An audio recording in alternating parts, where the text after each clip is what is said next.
Omegle नाम की एक ऐसी प्रसिद्ध वेबसाइट थी जिसे जितने लोग आज ये वीडियो देख रहे हैं उनमें से 95% लोगों ने बेशक कभी ना कभी यूज किए ही होंगे। फुल फ्लेजेड भले यूज नहीं किए होंगे, कभी ना कभी एक बार ओपन करके तो जरूर देखे होंगे। ये एक ऐसी वेबसाइट थी जिसकी मदद से आप दुनिया के किसी भी कोने में बैठे हुए स्ट्रेंजर को बाय फेस देखकर बातचीत कर सकते थे, उनसे दोस्ती कर सकते थे। काफी सालों तक ये वेबसाइट धड़ल्ले से चली और फिर एक दिन ऐसा आया कि सब कुछ बदल कर रह गया। बहुत सारी कॉन्स्पिरेसी थ्योरी ये आती है कि ओमेगल जो बंद हुई है उसके पीछे किसी एक संगठन का हाथ है जो कि ब्लैक मैजिक से, इल्यूमिनाती से या फिर कुछ ऐसी अकल्ट चीजों से जुड़ी हुई है। लेकिन आज का ये वीडियो वैसा नहीं है जैसा आप सोच रहे हैं।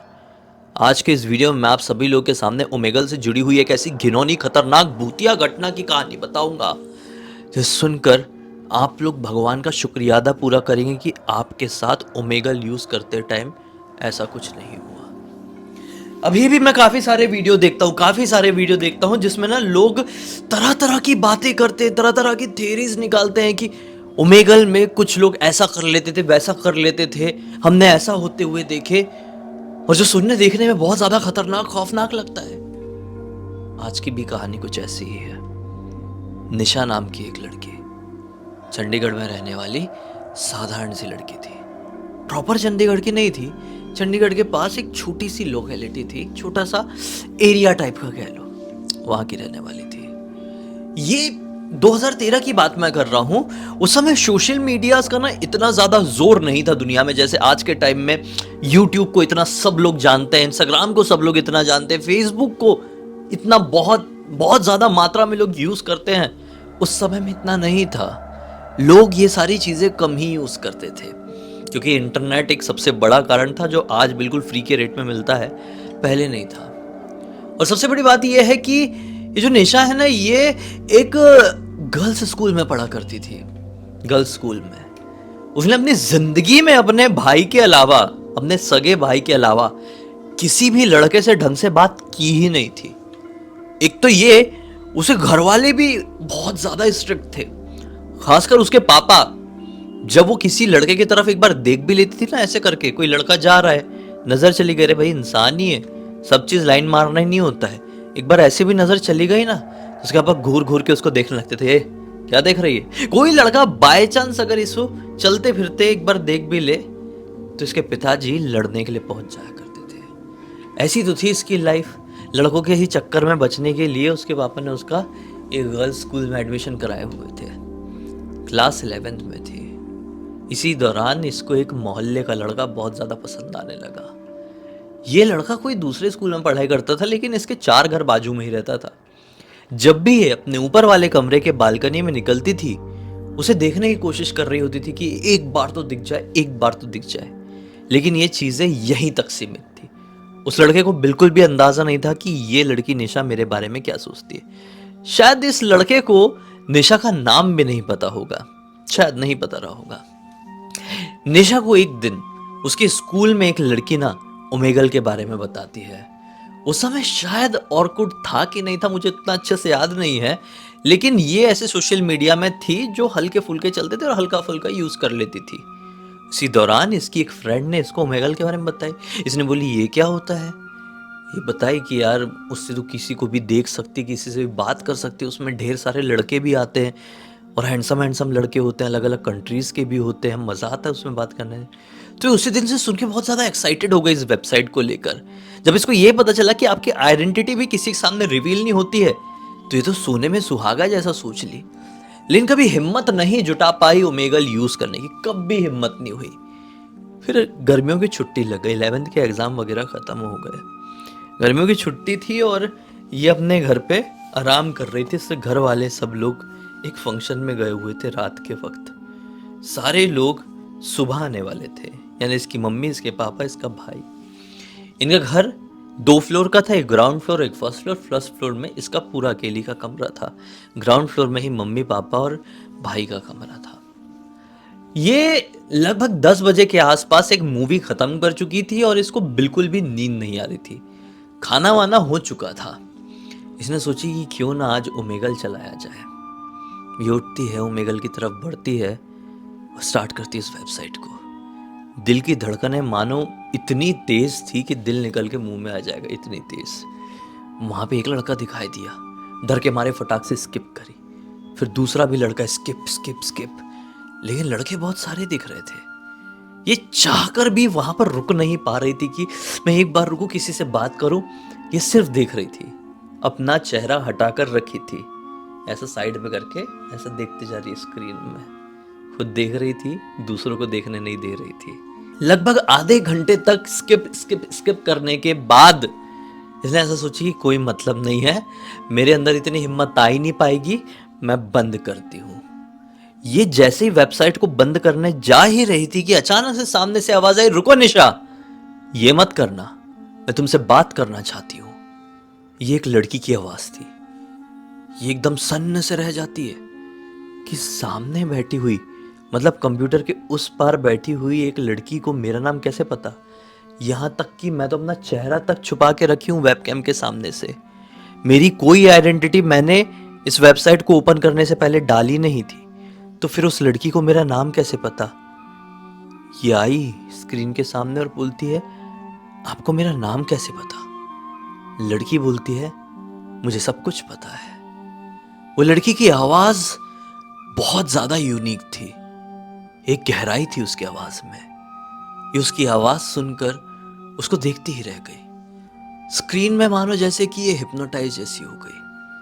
वो लड़की थी भी ऐसी, 26-27 साल की उम्र रही होगी। एक काला बड़ा सा टीका लगाई हुई थी, ब्लैक कलर के बहुत ही रिवीलिंग कपड़े पहनी हुई थी। उसकी आंखें नीली नीली, रंग इतना गोरा और चमकदार कि मानो ऐसा लग रहा था कि उसने कुछ तो भी ऐसा डिफरेंट करा लिया जो किसी और इंसान के पास इस दुनिया में नहीं है। जो एक बार उसको देखे, उसकी खूबसूरती में कहीं खो सा जाए। और निशा भी उसकी खूबसूरती में खो गई। कुछ बोल नहीं पा रही थी। लड़की कहती है कि तुम बहुत हैरान हो रही होगी ना मुझे देखकर, कि मुझे तुम्हारा नाम कैसे पता। निशा, मुझे तुम्हारे बारे में सब कुछ पता है। तुम्हारा नाम क्या, तुम्हारे स्कूल का नाम, तुम्हारे मम्मी पापा का नाम, तुम्हारे भाई का नाम, तुम्हारे मम्मी पापा भी कहाँ गए हुए मुझे वो भी पता है। ये भी पता है कि तुम मनी मन एक लड़के से बहुत प्यार करती हो। जैसे ही निशा ने यह बात सुनी, थोड़ी सी डर गई। ये कैसे हो सकता है, इस लड़की को मैं किसको पसंद करती हूँ ये कैसे पता। लड़की कहती है कि इतना सोचने वाली बात नहीं है, 2-3 घर बाजू में ही रहता है ना। उस लड़के का नाम भले ही तुम्हें नहीं पता होगा, मैं आज बता देती हूँ। उस लड़के का नाम है मोहित, और वो तुम्हारे बारे में ज्यादा कुछ नहीं जानता है। तुम चाहो तो उसे अपना दीवाना बना सकती हो, आशिक बना सकती हो। तुम चाहोगी तो तुम्हारी उंगलियों में वो नाचेगा। ये उसकी बातों में खो गई थी। निशा तुरंत कहती है, लेकिन हम ये कैसे कर सकते हैं। लड़की उसे देख के स्माइल करने लगती है। निशा कहती है, 1 मिनट, आप किसी तरह का ब्लैक मैजिक तो नहीं करती है, आप कोई विच तो नहीं है। फिर से मुस्कुराकर कहती है, मैं कोई विच तो नहीं हूं, लेकिन हाँ, जो कुछ भी पाना हो दुनिया में, मैं उसे आसानी से किसी को भी दे सकती हूँ। आज तुम अगर चाहती हो तो वो लड़का भी मैं तुम्हें दे सकती हूँ। निशा कहती है कि बिल्कुल, मैं चाहती हूँ। मैं मनी मन उससे बहुत प्यार करती हूँ। मैंने जिंदगी में कभी किसी लड़के की तरफ आंख उठाकर भी नहीं देखी हूँ, लेकिन मैं चाहती हूँ कि मोहित मेरा हो जाए। प्लीज आप बताओ कि हम क्या कर सकते हैं। वो लड़की से देखकर कहती है कि एक ही तरीका है। आज संडे की रात है, मैं तुम्हें पूरा 1 हफ्ते का वक्त देती हूँ। अगली रात को संडे को 12 से 1 बजे तक मैं ओमेगल चलाने वाली हूँ, तुम भी चलाना। और अगर हम लोग वापस से मिले तो ये तुम्हारी किस्मत है, सब कुछ बदल जाएगा। लेकिन खाली हाथ मुझसे नहीं मिलना अगले संडे को। अगले संडे को जब तुम ओमेगल में बैठोगी, मुझसे मिलने की कोशिश करोगी, उस वक्त तुम्हारे पास उस लड़के का डीएनए होना चाहिए। ये बोलती है, डीएनए मतलब? बोलती है, डीएनए यार, तुम पढ़ी लिखी हो ना, थोड़ा दिमाग तो डालो। वो बोलती, डीएनए मतलब यही ना, कुछ ब्लड या ऐसा कुछ। बोली हाँ, बाल ही ले आना। अगर तुम कुछ और लाने में असमर्थ हो, जो कि तुम बिल्कुल हो, तुम एक डरपोक लड़की हो, तुम इतनी जल्दी उस लड़के के नज़दीक नहीं पहुंच सकती। उसके बाल ले आना। उसके बाल के साथ अगले हफ्ते रात में 12 से 1 के बीच बिल्कुल यहीं पर मिलते हैं। ये बोल के फटाक से उसने निशा को स्किप कर दी और निशा अपनी कंप्यूटर स्क्रीन में देखती ही रह गई। उसको ऐसा लग रहा था कि मैं कोई सपना देख रही हूँ क्या यार, ये कैसे हो सकता है। ये जो लड़की स्क्रीन में मेरे सामने आ गई, ओमेगल में मेरे सामने आ गई, ये एक चुड़ैलन थी। ये जो कोई भी थी मेरे लिए तो किस्मत की चाबी थी। कैसे भी करके मुझे मोहित के बाल का इंतजाम तो करना ही होगा। अब वो सोच में पड़ गई कि मुझे उसके बाल मिलेंगे तो मिलेंगे कैसे।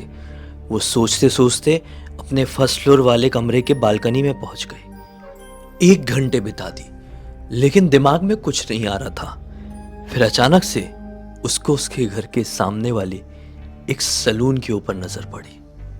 वो देखते ही समझ गई ये सलून हमारे एरिया का एकमात्र सलून है और पक्का मोहित यहीं पर बाल कटाने आता होगा। मैं आज से लेकर 7 दिन तक रोज हर टाइम यहीं पर बैठी रहूंगी, देखूंगी जब भी मोहित यहां पर आएगा बाल कटाने के लिए, बस उसके बाल मुझे मिल जाएंगे। इस दिन के बाद से आने वाले संडे तक हर टाइम वो अपनी बालकनी में ही रहती। गर्मी की तो छुट्टियां चली रही थी, घर से बाहर तो कहीं जाना नहीं था। बालकनी में ही खाना खा रही थी, बालकनी में बैठ के कॉमिक्स पढ़ रही थी, बालकनी में बैठ के दूसरे काम कर रही थी। उसे घर वालों को लगने लगा तो पगला गई है क्या हमारी लड़की, इतनी धूप में भी वो बालकनी में ही बैठी रहती है। वो हिल नहीं रही थी। संडे का दिन आया, दोपहर के 2 बज रहे थे। वो हार मान चुकी थी। रात के 12 बजे वो जादू टोना करने वाली लड़की उससे ओमेगल में मिलने वाली थी और अब तक बाल का कोई इंतजाम नहीं हुआ था कि सामने वाले सलून में उसी वक्त एंटर करता हुआ दिखाई देता है मोहित।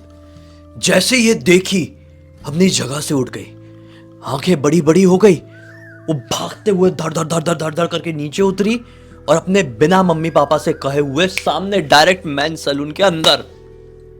उसके मम्मी पापा देखते रह गए, अरे कहां जा रही है, कहां जा रही है, कुछ नहीं बोली, डायरेक्ट सलून के अंदर।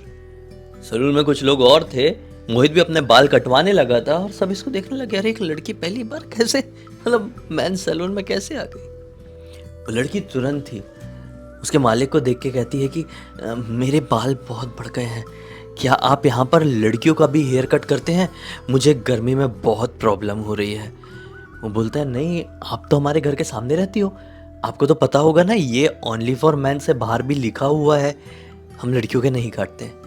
बोलती है अच्छा सॉरी यार, मुझे ऐसा लगा कि लड़कियों के भी काटते होगे। और मोहित को तिरछी नज़र से देखते देखते वो बाहर आ गई। सभी को लगा आई और चली गई, लेकिन ये अपना काम कर चुकी थी।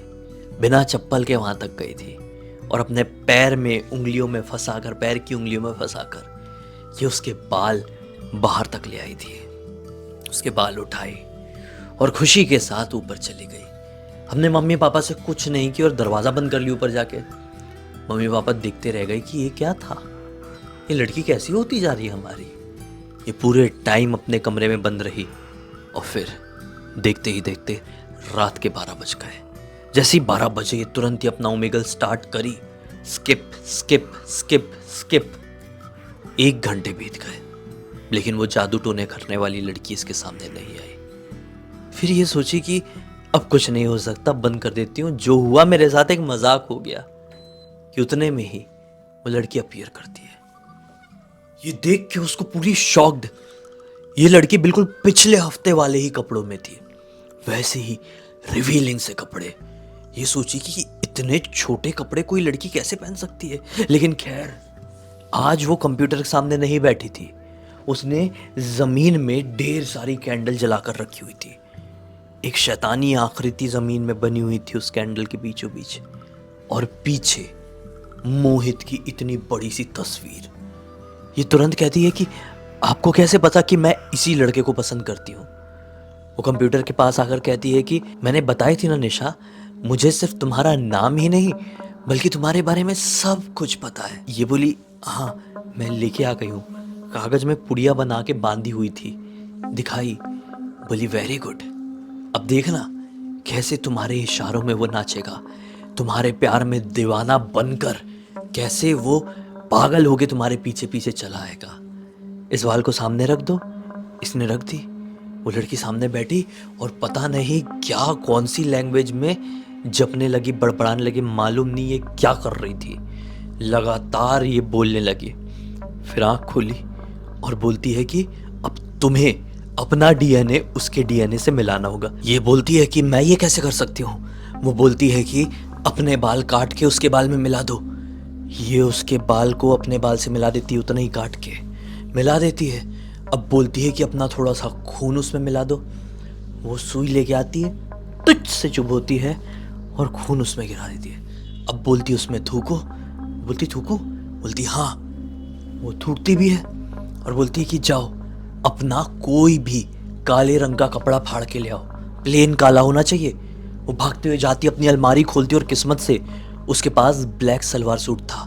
उसमें से सलवार में से वो काला वाला हिस्सा काटती है और बोलती है, वो मतलब वो जादू टोने करने वाली लड़की बोलती है कि ये सारी चीज़ें, बाल वाली चीज़ें जो है वो अब उस काले वाले कपड़े में अच्छे से बांध दो। ये बांध देती है। अब वो लड़की कहती है कि जाओ उसे घर के सामने इसी वक्त रात के 1 बजे अभी के अभी जाओ और उसे घर के दरवाजे में रख के ये काली वाली जो पोटली है तुम लोगों की बाल वाली, इसको जला देना। ये बोलती इतने वक्त? बोलती हाँ बिल्कुल इसी वक्त अभी के अभी जाओ। बोलती सावधान रहना, कोई तुम्हें गलती से ये करते हुए देख भी ना ले। अगर देख ली तो बोल के ये अटक गई। जैसे कि बफर होने लगा हो, इंटरनेट बंद होने लगा हो।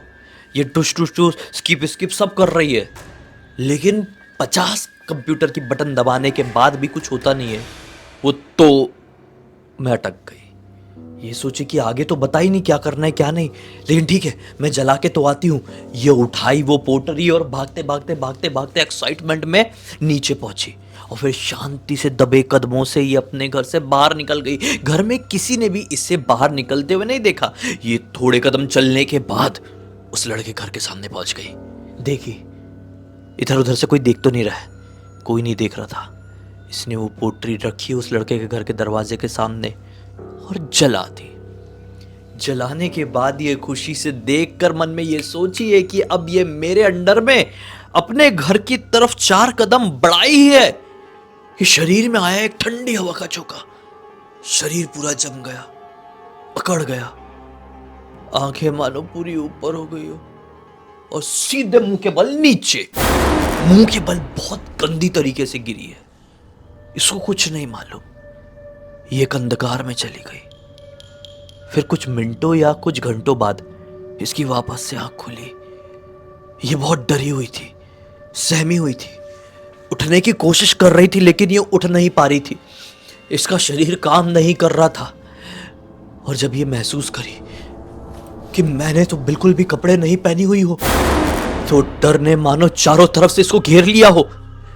इसका शरीर का एक पूरा पार्ट काम नहीं कर रहा था। लेफ्ट वाला पार्ट पूरी तरह से सुन्न हो गया था और शरीर में एक भी कपड़े नहीं।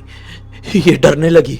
सामने से 8-10 कुत्तों का झुंड भौंकते भौंकते इसकी तरफ आने लगा और ये जिंदगी में किसी चीज से सबसे ज्यादा डरती थी तो वो थे कुत्ते। और कुत्ते इस तरह से इसकी तरफ भौंकते हुए आ रहे थे कि जैसे बस इसके चिथड़े उड़ाकर रख देंगे। लेकिन शायद कुत्ते उस समय कुछ और देख पा रहे थे जो ये नहीं देख पा रही थी। लेकिन फिर भी ये डर तो रही थी क्योंकि ये बिना कपड़ों के ऐसे बीच सड़क में ऐसे ही पड़ी हुई थी। एक पार्ट पूरी तरह से खत्म हो चुका था। अब जब कुत्ते बहुत नजदीक आ गए तो ये बहुत जोर जोर से चिल्लाई।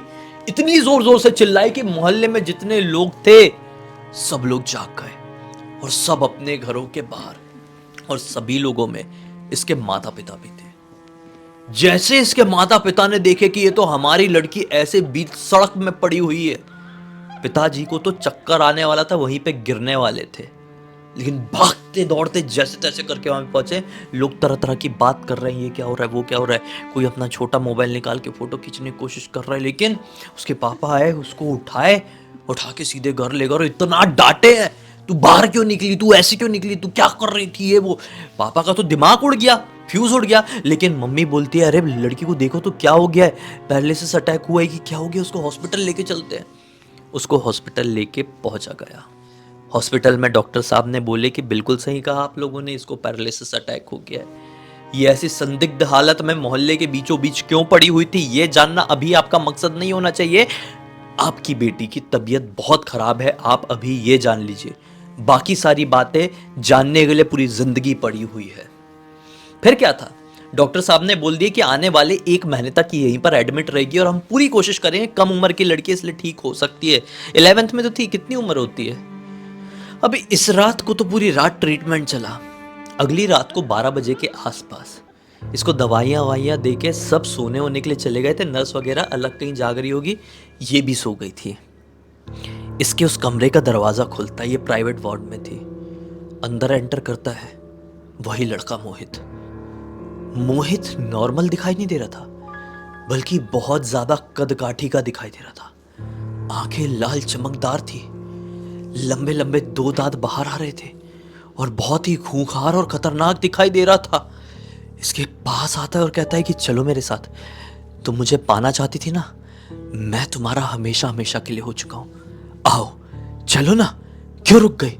ये बोलने लगी, नहीं मैं तुम्हें नहीं पाना चाहती थी, मैं तुमसे कोई प्यार नहीं करती हूँ, छोड़ो मुझे। वो जबरदस्ती करने लगा अपने तरफ खींचने के लिए, लेकिन ये अपने आप को बचा रही, छोड़ो मुझे, मुझे छोड़ दो, मुझे तुम्हारे साथ नहीं जाना है। कितने में उसकी मम्मी, क्या हुआ निशा, तो ठीक है ना, निशा क्या हुआ तुझे, ठीक है ना।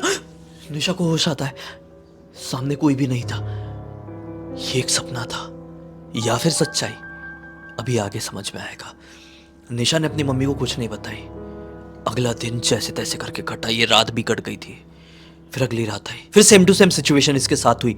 मम्मी ने सेम चीज देखी, तीसरी रात को भी वही, चौथी रात को भी, 5, 6, 7 वही वही वही रिपीट हो रही। लेकिन 8वां दिन नॉर्मल नहीं निकला। 8वें दिन जब ये जागी तो उसका दिमागी संतुलन खो चुका था।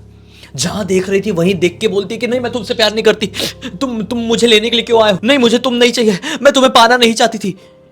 इसकी इस कंडीशन को देख के इसके माता पिता ने भी मतलब टूट गए यार। डॉक्टर साहब से बात की और डॉक्टर साहब ने तुरंत बोल दी कि इस लड़की का दिमागी संतुलन खो गया है, आप इसे जल्द से जल्द आगरा लेकर जाइए। आगरा लेकर गए मेंटल हॉस्पिटल में, इलाज विलाज चला है। फिर क्या है, वहाँ पे बोल दिया गया कि इसे यहाँ पर एडमिट करना पड़ेगा, छोड़ना पड़ेगा। 2013 में ये सब कुछ हुआ था, 2014 आ गया है। निशा अभी भी वहीं पर है, लेकिन हमने दिमाग को काफ़ी कुछ रिकवर कर लिया। अभी से ठीक कुछ महीने पहले, 2 ढाई 3 महीने पहले, दिवाली के दिन उसका भाई उससे वहाँ पर जाकर मिला और उसने अपने भाई से ये सारी की सारी बात जो 2013 की उस मनहूस रात को उसके साथ घटी थी, सब कुछ बता डाली। उसका भाई घर पर आया, अपने माँ बाप को बताया। अब माँ बाप का ये कहना है कि पता नहीं वो लड़की सच कह रही है या फिर ये भी उसके पागलपन की एक कहानी है। क्या सच्चाई है क्या नहीं ये तो नहीं पता, लेकिन मुझे ऐसा लगता है कि निशा जिसका दिमागी संतुलन खो गया था, वो इतनी कहानी बनाकर तो अपने भाई को नहीं सुना सकती। इसमें कुछ ना कुछ तो सच्चाई ज़रूर रही होगी। खैर, इसने सोचा कि सभी लोगों को ये पता चलना चाहिए कि ऐसे ही किसी भी चीज़ के ऊपर अंधा विश्वास ना करें। क्या पता कहीं पर विश्वास करने से आपकी ज़िंदगी ऐसी नर्क बन जाए। इसी एक नोट के साथ इस कहानी का अंत करते हैं। अब तक इस वीडियो को देख लें तो लाइक ज़रूर कर देना, चैनल को सब्सक्राइब करके बेल आइकन दबा के ऑल के ऑप्शन में क्लिक करना, क्योंकि इसी तरह के हैरान कर देने वाले खौफनाक वीडियोस डेली आप लोग के सामने लेके आता रहता हूँ। इंस्टाग्राम की लिंक इस वीडियो के डिस्क्रिप्शन बॉक्स में मिल जाए, क्लिक करके डायरेक्टली वहाँ पर पहुँच जाना। और इसी तरह की कोई भी कहानी, टॉपिक और जानकारी आप लोगों के पास भी है तो लिख भेजना। हो सकता है मेरा अगला वीडियो कल आपके हिसाब से ही बन रहा हो। तो चलिए कल फिर से मिलते हैं, तब तक के लिए बहुत बहुत धन्यवाद। आपका दिन शुभ हो।